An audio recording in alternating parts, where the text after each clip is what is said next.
People are watching us.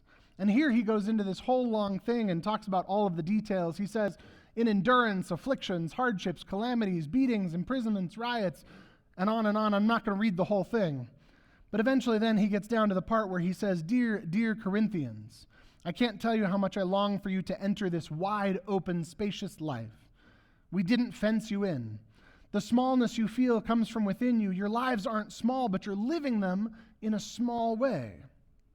I want to say that again. Your lives aren't small, but you're living them in a small way.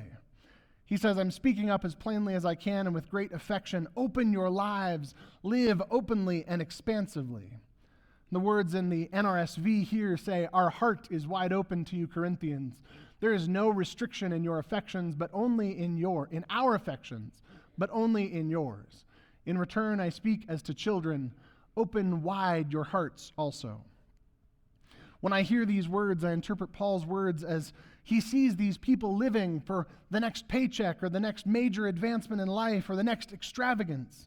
He sees people who are, as the Ecclesiastes writer says, chasing after the wind, living for fleeting and earthly riches. Paul has greater hopes for them, though. He hopes that they would follow Christ's teachings and live for one another as Christ has lived for them. And he says, open up your lives. Open your hearts. Because he, writing to them, has great hopes for them. So he speaks to them like children and encourages them to live openly and expansively.